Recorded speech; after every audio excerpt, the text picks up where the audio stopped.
Hi, I'm Andy Royal from the DEPG. We've put together a video in support of the WSR-TV initiative. We hope you enjoy it.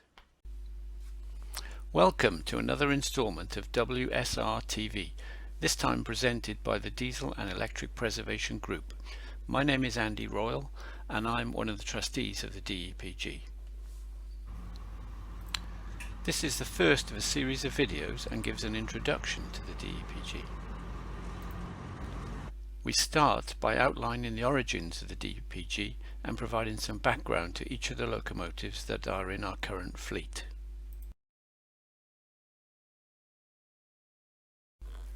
The group is based at Williton on the West Somerset Railway and has a history of involvement with the WSR that goes back to the very early days of the railway. In fact, one of our Himax locomotives holds the title for the longest serving locomotive on the West Somerset Railway. The DEPG started life in 1972 as the Diesel and Electric Group, and its initial focus was to publish books and organise rail tours based on modern traction. The group started by publishing the Intercity Express newsletters and soon became established as a source of good and reliable information.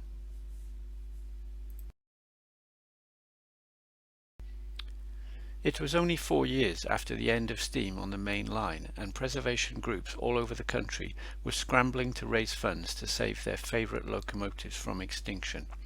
This meant that the media were focused on these efforts, and there was very little information available to followers of the so-called modern traction that had displaced steam.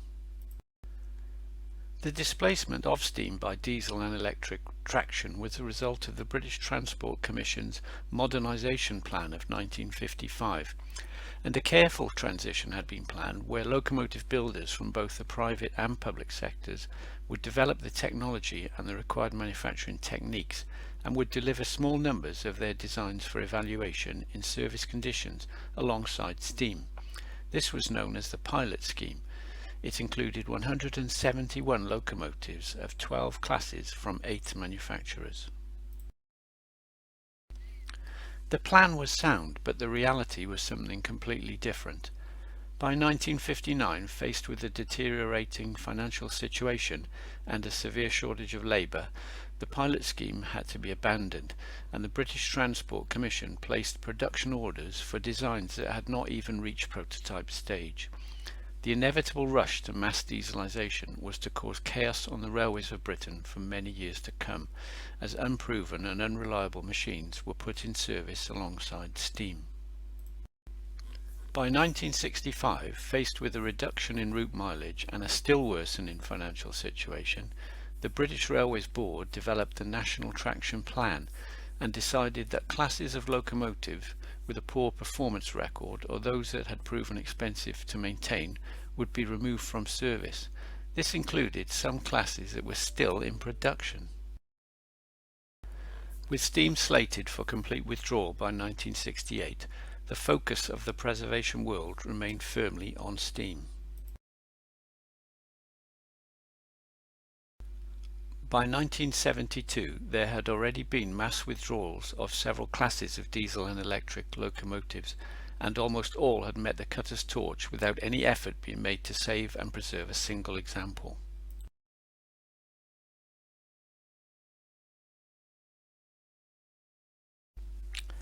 Some major historical pieces were lost forever. As an example, the Lms Twins were the first all-British mainline diesel locomotives with a design dating back to 1946, but they were cut up in 1968 without a thought for their historical value. After eliminating the prototypes and the so-called troublesome classes, the National Traction Plan then rounded on the smaller classes of successful locomotives, particularly those with hydraulic transmissions, as these were viewed as non-standard. The warships went in 1972 and the Himax was slated for withdrawal in 1973. The Westerns were to follow in 1977. Some of these useful and hard-working locos had been in service for less than 10 years, less than half of their planned service lifetime. This set the stage for the diesel and electric group. In 1973, the BR management decided to offer a rail tour to commemorate the Himax, a relatively small class of diesel hydraulic locomotives that were among the last products to be built at the famous Bayer Peacock Works in Gorton, Manchester. The Himax used a fast-running V16 diesel engine of German design, a Maybach, but built under license in the UK by Bristol Siddeley. This was married to a Maybach Macedro hydraulic transmission that was also made under license in the UK by Stone Industries. The Himax were probably the most successful and most reliable of the diesel hydraulic classes and were very popular with both BR crews and management.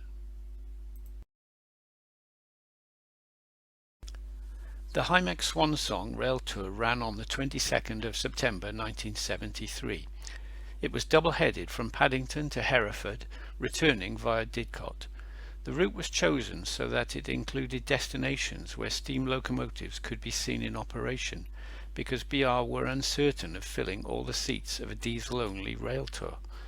The tour was a sellout and was the first of many such rail tours. During the journey, several enthusiasts raised the suggestion that one of the Himax should be saved, and the D&EG became the focal point for this effort. After fundraising had been completed, a bid was submitted in July 1975, and the D&EG became the proud owners of D7017, straight out from BR service. It was a very brave step for an organisation that was hitherto involved only in publishing. It was decided to move the loco to the embryonic West Somerset Railway because the Minehead branch was a line where the Himax had regularly worked.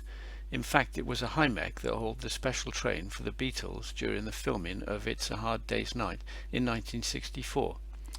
The long and steeply graded line was well suited to Himax. The locomotive was initially moved to Taunton Station in July 1975 because the WSR was not ready to accept it at that time, but it made the move to Minehead on the 25th of March 1976, and it hauled its first train on the WSR on the 19th of March 1977, the Quantic Flyer. The move to Williton came in 1979, and D7017 was initially housed in the old goods shed at Williton Station. In the background, the D&EG had been expanding its membership and fundraising capability, and in May of 1977 it acquired sister locomotive D7018. This locomotive was based at the Didcot Railway Centre of the Great Western Society, so the D&EG now had two activities ongoing at two locations. In 1980, the group acquired a Class 14 diesel hydraulic from Blue Circle Cement Company in Westbury.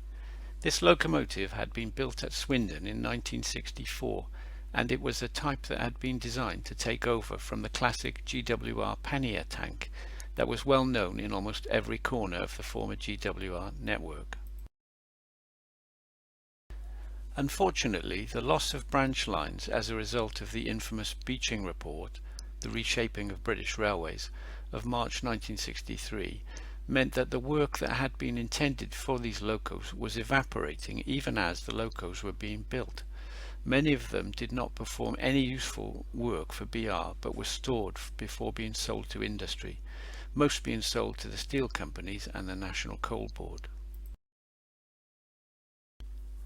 Our loco, number D9526, worked at Blue Circle between 1970 and 1977 and was acquired by the DEPG after it suffered a major engine failure. The loco went to Williton Depot for a thorough overhaul that lasted 4 years, and it hauled its first train on the WSR on the 14th of July 1984.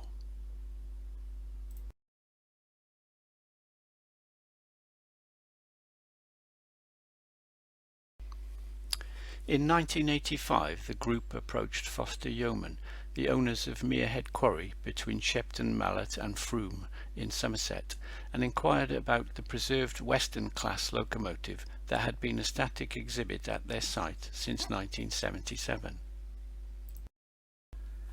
The Westerns, the most powerful and prestigious class of diesel hydraulic locomotives, had been introduced in 1961 to handle the most important expresses from Paddington and also to handle the heaviest freight flows. Such was the versatility of the design. The heavy stone trains from Merehead to the London area were regularly hauled by Westerns, including D1035, which carried the name Western Yeoman, and when they were withdrawn from service, the Foster Yeoman Company decided to acquire their favourite locomotive to keep at Merehead on static display. Unfortunately, Western Yeoman had met with the cutter's torch before they could acquire it, so D1010 Western Campaigner was acquired instead and was renamed as Western Yeoman for their purpose. A deal was reached in 1985 whereby the D&EG would take over the care and maintenance of D1010 with a view to restoring her to full operating condition. The loco was moved from Merehead to Didcot and was able to move under her own power in May 1987, albeit with only one of her two Maybach type engines working. The loco moved to Williton in 1990 and has operated under her real name and under her alias on many occasions since.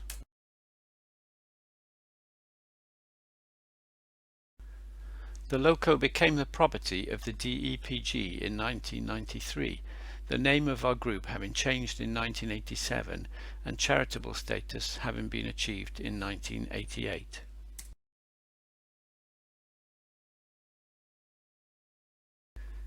In 1997, Clive Burrows, one of the founder members of the D&EG, acquired a Class 33 Crompton diesel-electric locomotive numbered 33048, formerly D6566, and moved it to Williton to be managed and operated by the DEPG.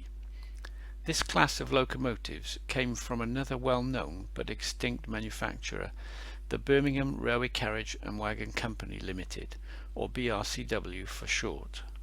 The loco was built in Smethwick, Birmingham in 1961 and entered service on the southern region, based at Hither Green in southeast London. The loco arrived at Williton in May 1997 and hauled her first service on the WSR in October that same year. In 2005, Clive Burrows acquired another Class 33, this time the fire damage 33057, formerly D6575, with the objective of providing a source of spare parts for D6566. However, after close inspection at Williton Depot, the loco was considered as repairable, and after 7 years of hard work and investment, D6575 entered WSR service in June 2012. In 2007, in response to a perceived need to haul 12-coach air-conditioned charter trains from Bishop's Lydeard through to Minehead and back, the DEPG acquired a Class 47 diesel-electric locomotive that had risen to fame as being the last locomotive to haul a cross-country train from Penzance to Manchester, the loco in question being D1661 North Star.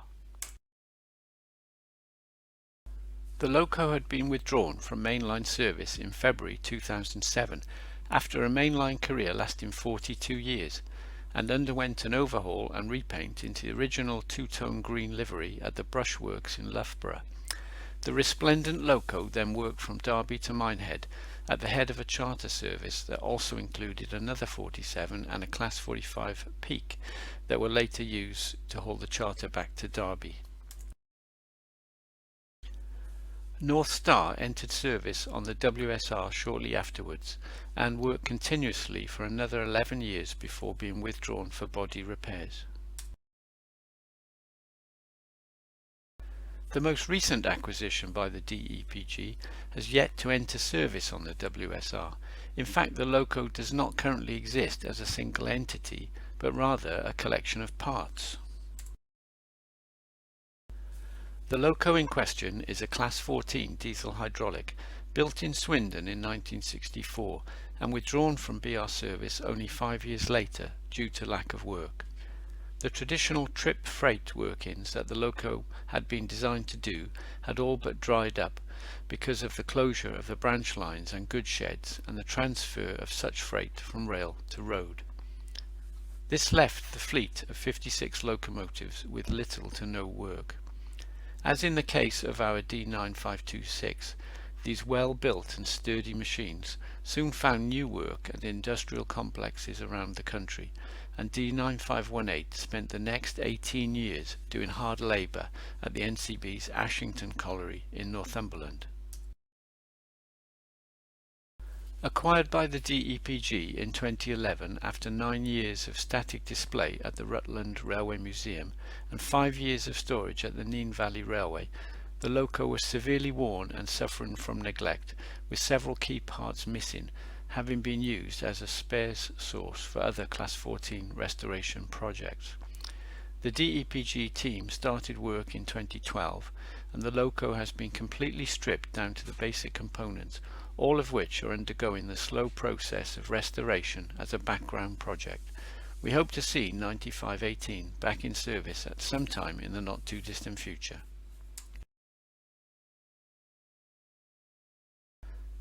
This completes the current lineup of DEPG locomotives, but we have not mentioned the many other locomotives that have been owned or operated by the DEPG over the years, many of which feature in the WSR archive photographs and in our own personal collections. We will cover these locomotives at another time. Our intention is to go into detail on each member of our current and former fleet, and also to cover locomotives that have visited the WSR as guests for short periods, such as diesel galas. Our next instalment will feature our Himax D7017 and D7018. That's all we have time for now, but we hope you found this first article of interest. Thank you for supporting WSR TV.